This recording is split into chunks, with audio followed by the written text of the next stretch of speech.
My name is David Daniel Ball, and these are the headlines for Sunday, the 7th of November, 2010.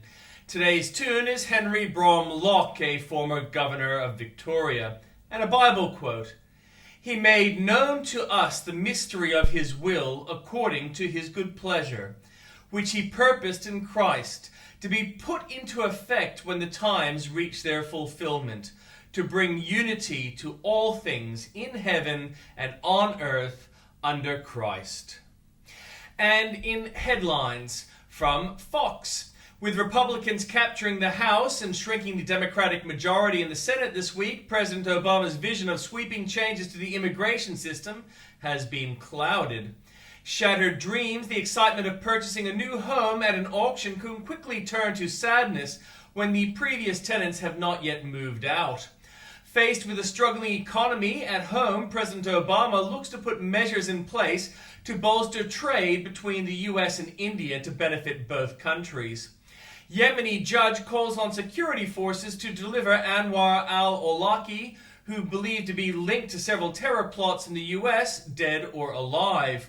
And in breaking news from news.com.au, 3 car bombs exploded at dawn outside the home of Patriotic Union of Kurdistan party officials in northern Iraq, wounding 34. Michael Seifert, a former Nazi SS prison guard known as the Beast of Bolzano for his cruelty, died on Saturday in Italy, aged 86. Microsoft CEO Steve Ballmer has sold $1.3 billion worth of shares in his own company. 3 Californian boys who were abducted over 2 years ago found safe in the Netherlands and will be reunited with their mothers this weekend. Somali pirates say they received a record US $9 million ransom for the release of a South Korean supertanker, Samho Dream, with crew. From New South Wales and the ACT, almost 1 in 3 Sydney agents is misleading buyers, underquoting by up to $100,000. Sydney's rail commuters are sick of travelling on filthy trains, filing a flood of angry complaints. Labour is preparing itself for a pre-Christmas bloodbath as the party attempts a caucus clean-out. The number of school employees under investigation over claims of sexual impropriety has tripled. Sledging Labour or threatening to go to the media will fast-track complaints to a land value hotline, a state government document shows. From Queensland, honeymoon dive killer Gabe Watson suggested his former wife might have died from a rare case of spontaneous bends. Nightclubs would pay for paramedics to be stationed at their venues under a controversial plan to ease pressure on the ambulance service and hospitals.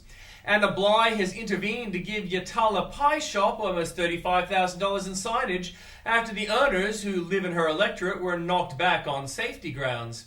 Parents who refuse to vaccinate their children are contributing to the worst whooping cough outbreak on record in Queensland, with more than 7,000 cases.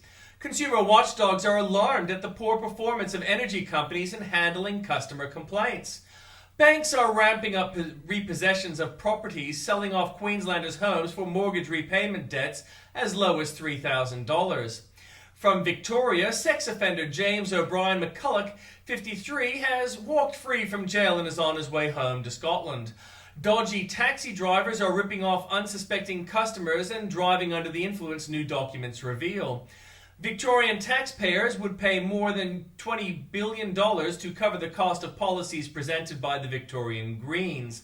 Brumby Government Minister Tim Pallas has been forced to defend his spending on food at a European trip. Planning Minister Justin Madden faces a revolt from his neighbours over suburban high-rise developments being built across Melbourne. From the Northern Territory, a man has died in the Northern Territory after being struck by a vehicle while he was standing in the middle of the Stuart Highway. From South Australia, Lord Mayoral candidate Ralph Clark has accused political rival Francis Wong of exploiting international students to boost his election chances. And from Western Australia, backpackers will replace lawbreakers as Fremantle Prison is set to become a hostel with up to 200 beds. Western Australia has the least number of intensive care beds in Australia. Suburban detectives are being used to swell the ranks of major crime squad amid a spate of murders in West Australia that has alarmed senior police. There's nothing new from Tasmania. And in comments from Piers Ackerman, border policy as leaky as smugglers' boats, to which I add, it is not because Gillard does not know what to do. She is not incompetent. It is because she is deliberately doing the wrong things for corrupt reasons, and she is not being challenged to justify it. When asked about the issue so as to provide a window dressing suggestive of competence on behalf of Canberra journalists whose job it is to laud ALP leaders, Gillard and her ALP mates lie, saying that their policy is effective but the times are difficult, and blaming Mr. Howard. The ALP is profiting from the misery of people. Some die, all are exploited by pirates. The ALP get a fancy headline, but that isn't all. The contacts the ALP makes means they can be players in the world stage in a host of ways honest people are not aware. Rudd bungled a special forces sting in Timor and nearly got the leadership of Timor killed a few years ago. He wouldn't have been able to do that without the links with the underworld through such corrupt operations as people smuggling. There are laws that protect the lawful. The ALP have broken them. And from Bill O'Reilly, Nancy Pelosi will not concede anything. From Dan Gaynor, did Democrat donations score a final knockout on Keith Olbermann?